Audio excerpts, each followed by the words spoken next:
Tapi akhirnya yang bersangkutan ketangkep terlibat dalam kasus Sambo, dan di pengadilan dia ngaku bahwa CCTV KM50 dia yang sapu bersih semuanya. Dan Sambo pun dalam pengadilan saat ditanya oleh jaksa juga mengaku ya dia terlibat untuk membersihkan CCTV yang ada di KM50. Dia pernah masuk Beberapa tim kasus. kilometer 50 dan itu masuk dalam surat dakwaan, betul itu? Saya Kalau tidak, tadi sudah beberapa kali yang saudara katakan diantaranya salah satu diantaranya adalah di kilometer 50. itu salah satu mungkin, Salah satu ya. tapi kasus lain juga banyak. Ada. Assalamualaikum Ustadz. Doain ya hari ini keberangkatan travel Prawira Tour and Travel. Doain semoga semua lancar, jamaah semuanya sehat, aman. Yang mau daftar silahkan ke Prawira Tour and Travel melalui Ustadz Ibrahim. Assalamualaikum warahmatullahi wabarakatuh.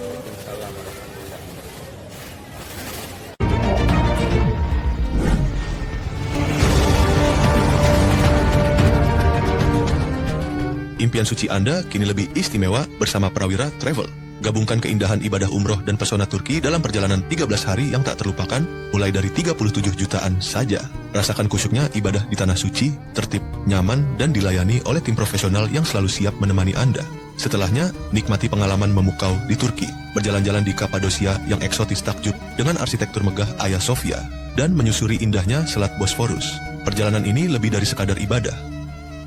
Ini adalah momen kebersamaan yang akan menjadi kenangan berharga sepanjang hidup. Durasi 13 hari. Harga mulai dari 37 jutaan.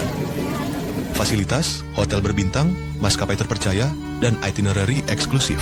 Mulai perjalanan Anda sekarang dengan harga terjangkau, fasilitas terbaik, dan pengalaman luar biasa. Assalamualaikum warahmatullahi wabarakatuh. Benar syiar Islam, mudah-mudahan tambah berkah, tambah manfaat. Amin. Rabbana atina fid dunya hasanah wa fil akhirati hasanah wa qina adzabannar. Alhamdulillahirabbil alamin.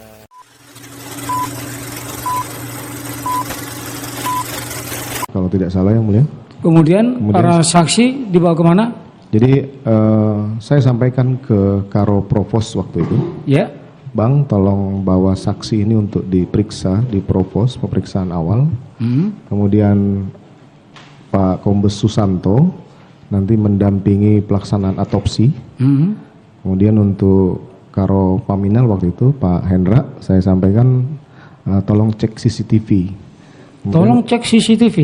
CCTV yang mana yang diminta saudara untuk dilakukan pengecekan? Secara spesifik saya tidak sampaikan. Kemudian, Apakah yang di dalam rumah? Tapi dalam rumah sudah katakan tidak. Iya, sudah tidak Sudah rusak kan sudah begitu? rusak. Jadi yang mana ini yang saudara mintakan kepada Hendra? Di sekitar TKP. Artinya di luar itu? Di luar. Atau TKP. ada di garasi? Tidak ada. Tidak ada. Artinya kalau saudara katakan itu yang saudara maksudkan adalah di luar rumah saudara? Iya, di sekitar TKP. Di sekitar ya? Iya, itu iya. saudara perintahkan kepada terdakwa Hendra? Hendra, kemudian kebetulan ada Ari Cahya, dia bilang ini ada Acai, kata Pak Hendra. Oh. Ya, saya tidak menjawab lagi karena saya sudah tidak konsen lagi terhadap itu yang mulia. Maksudnya ini ada saudara Aceh itu apa itu? Maksud saya pertama waktu itu Enggak, memang jawaban dari Hendra. Ketika saudara perintahkan tolong cek CCTV komplek, kemudian saudara terdakwa Hendra ini mengatakan ini ada Aceh di sini. ya, Itu maksudnya apa itu? karena pemikiran terdakwa mungkin karena dia dari Bareskrim yang mulia. Dari Bareskrim yang pernah diminta untuk Saya dulu pernah Kasubdit 3 yang mulia, dan Aceh ini pernah kanit saya. ya. Jadi dia tahulah apa yang harus dia lakukan Oh gitu. terhadap CCTV gitu yang mulia. Gitu ya. Dalam beberapa kasus kan sudah kami lakukan. Betul. Dan itu juga sudah disampaikan tadi pada saat Hendra menjadi saksi di sini, dia katakan Iya, iya. bahwa dia pernah masuk Beberapa tim kasus. kilometer 50. Dan itu masuk dalam surat dakwaan. Betul itu? Saya Kalau tidak, tadi sudah beberapa kali yang saudara katakan diantaranya salah satu diantaranya adalah di kilometer 50.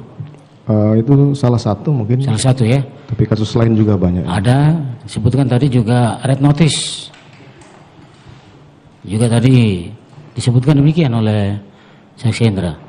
Artinya ada beberapa di antaranya yang bukan cuma ini saja. Secara umum biasa dilakukan Yang Mulia. Itulah. Yang Mulia. Sudah banyak peristiwa.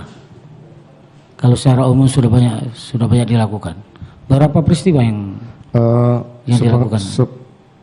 Pengetahuan kami Yang Mulia, pada saat Direktur, Kasubdit ataupun Wakil Direktur dulu pernah bermasalah ketika kami langsung mengcopy dari DVR waktu itu, sehingga dipermasalahkan dalam persidangan karena tidak memiliki sertifikasi.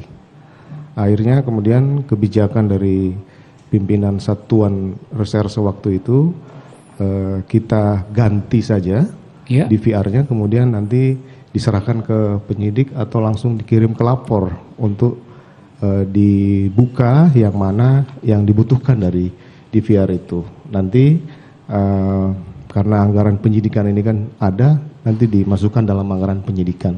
Itulah kemudian makanya penggantian CCTV ini juga dilakukan dalam rangka tetap menjalankan proses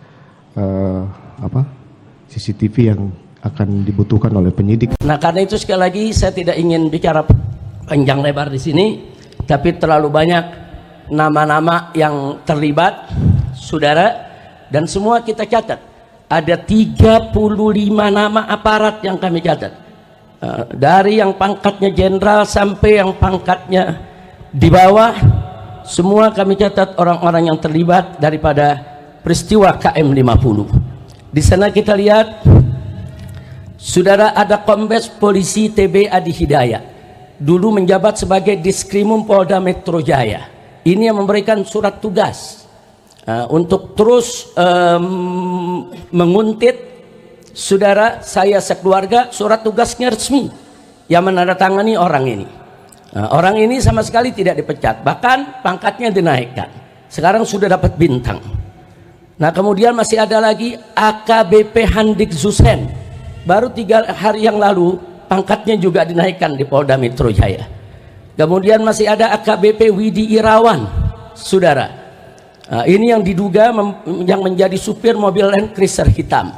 Masih ada AKBP Rulian Sauri. Ini yang diduga melakukan pemindahan jenazah daripada 6 laskar. Kemudian masih ada Ibda Muhammad Yusmin Ohorela.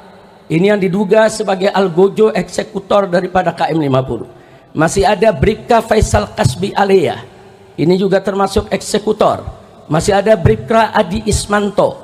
Masih ada Bribka Guntur Pamungkas. Masih ada Bribtu Fikri Ramadan Tawainellah dan lain sebagainya. Bahkan secara sistematis para buzzer digerakkan untuk membenarkan tindakan polisi dan menyalahkan daripada para syuhada KM 50. Bahkan ada buzzer yang kirim rangkaian bunga mengucapkan selamat kepada Polda Metro Jaya atas berhasilnya membunuh 6 laskar. Ini semua kita rekam dan semua kita catat. Nama-nama orangnya ada, saudara, foto-fotonya semua ada.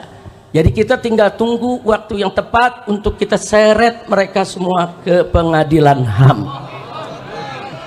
Nah, jadi sekali lagi saya tidak bisa bacakan semua nama-nama yang ada, tapi nama-nama tersebut tidak akan pernah kita lupakan. Dan alhamdulillah mobil yang dipakai oleh para syuhada ketika mereka ditembaki, mobilnya ada di depan sana, Anda udah lihat, dibangun museum. Di situ ada mobil yang digunakan oleh para laskar dan itu menjadi barang bukti.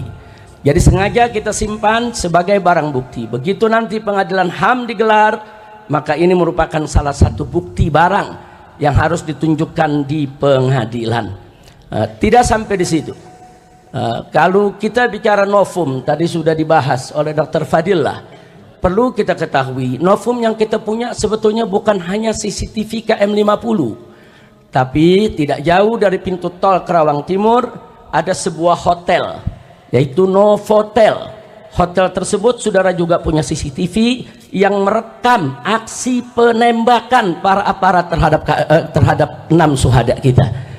Tapi hotel tersebut kemudian didatangi oleh para aparat dan CCTV-nya semua disita. Jadi CCTV milik hotel, CCTV milik KM50 semua adalah bukti kuat tentang terjadinya pembantaian. Tidak betul kalau Laskar melawan, tidak betul ada peristiwa saling tembak menembak. Tapi insya Allah satu saat kita akan dapatkan semua CCTV tersebut untuk kita bisa seret semua yang ada. Dan subhanallah, Allah maha adil ya ikhwan. Allah maha adil. Ternyata tidak kurang dari 7 orang yang terlibat dalam pembantaian KM50 adalah anggota Satgasus Merah Putih Sambo. Resmi, saudara, masuk. Termasuk yang tadi saya sebutkan namanya, yaitu Hadik Yusen. Itu juga termasuk anggota Satgasnya Sambo, dan dia adalah komandan daripada para pembantai KM50.